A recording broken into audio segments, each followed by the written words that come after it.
You're listening to Mac 20 Questions. Your host is David Allen. It's time for some Mac 20 Questions news. Mac 20 Question, podcast number 97. My Mac Week. My wife wants a computer to do stuff in school. She's a teacher, and for a long time she's been drooling over the MacBook Air, mainly because of its light in weight. Many people have told me, though, that having owned one, they think it's underpowered and kind of short on ports and things. Now, I recommended to her the MacBook Pro, but she's not that keen because it's over 2 kilograms compared to the iPad, which is less than half of that. So the iPad comes into it, but it's also low powered and it's got fewer ports. But it has advantage over the Air by being lighter and cheaper to buy. Another good point for the iPad is that when you switch it on, it's ready instantly to do some work. And that's a big benefit in a classroom when you've got a classroom full of brats. Well, we took a trip into Girona the other day to check out the iPad, and they had no iPads in there for sale. They did have some to view, but couldn't buy one. I did enjoy playing with the photo app, and I thought that Safari on the iPad was pretty good too. Much better than on the iPhone. Now, if they'd have had an iPad in the shop, I'm pretty sure that we would have gone home with one. Despite me having one or two reservations with how it would fit in with what she wants to do computing-wise. I'm thinking that perhaps she needs something a little bit more powerful. She wants to do some movie editing and maybe put some presentations together. You know, the sort of thing that teachers like to do.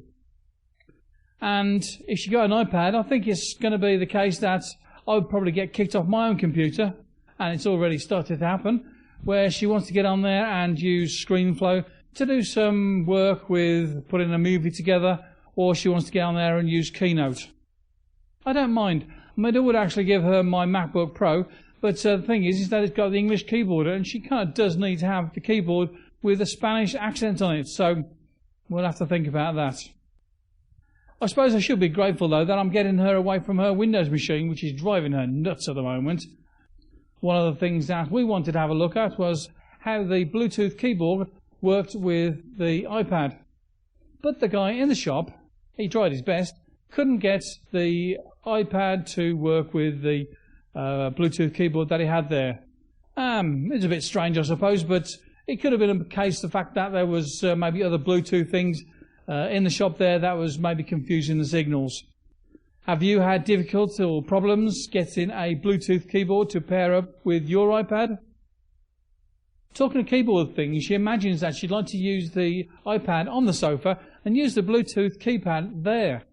Now I suppose that the iPad could be propped up on the table in front of her and then the keyboard on her lap.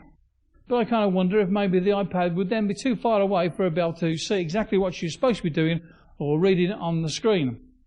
Now, I can't imagine how you might have the keyboard and the iPad together on the lap unless you had some sort of specialised folder, and even then I suppose it could be a little bit awkward. Maybe she would be better off with a MacBook Pro.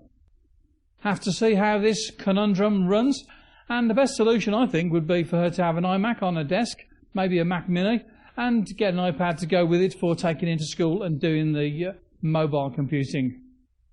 Now, we don't expect the funds to run to that, though, seeing as all public service workers here in Spain have had a pay cut of 5%. This week I've been creating video for my Wizard Gold business, extolling the delights of trading on Betfair. I do have one video on YouTube which is about trading on Betfair, and it's been watched about 37,000 times so far. Now, if I wanted to be able to get those sort of numbers on my videos, then I'd probably have to take some lessons from the talented iJustine. I'd have to learn to dance in the Apple stores, do some spoofs of some silly songs, and wear silly wigs, then post the resulting videos. I reckon I could even manage to do a little bit of dad dancing, no problem.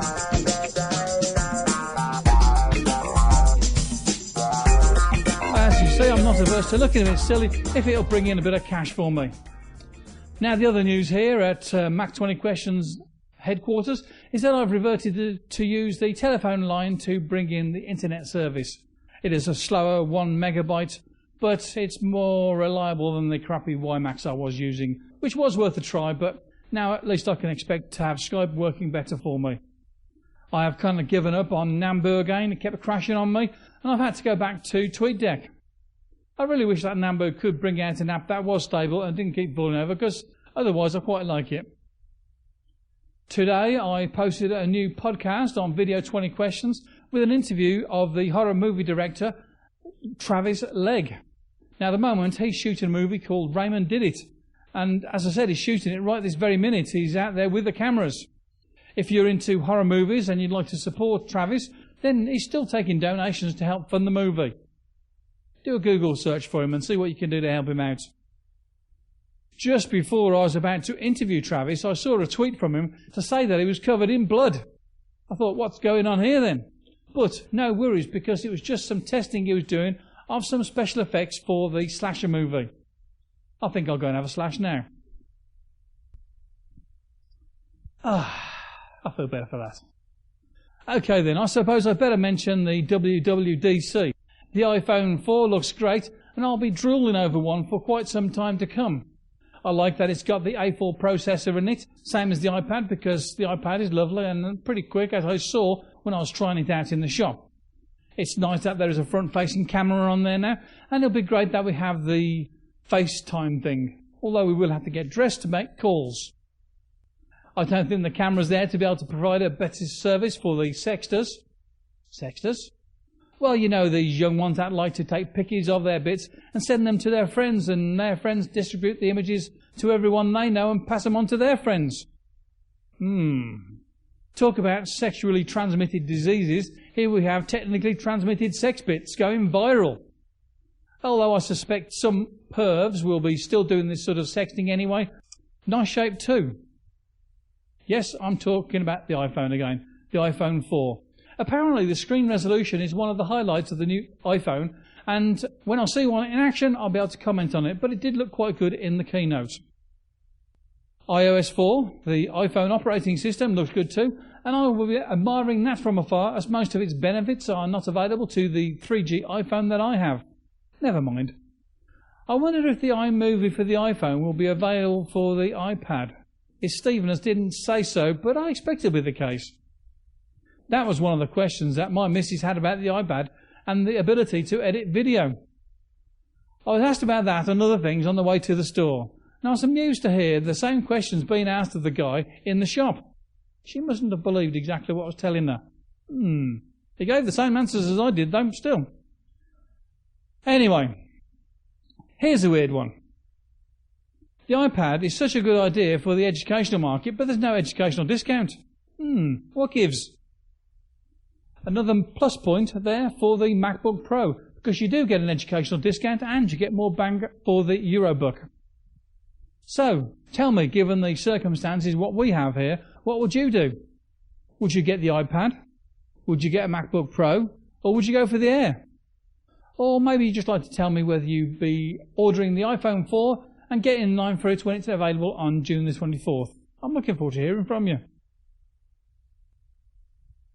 And if you'd like to be featured on the show yourself, why don't you send me an email to mac20q@gmail.com. You can come on the show and talk to us all about how you use your computer, because I'm interested to find out anyway. I'm sure that the rest of the listeners would be interested too.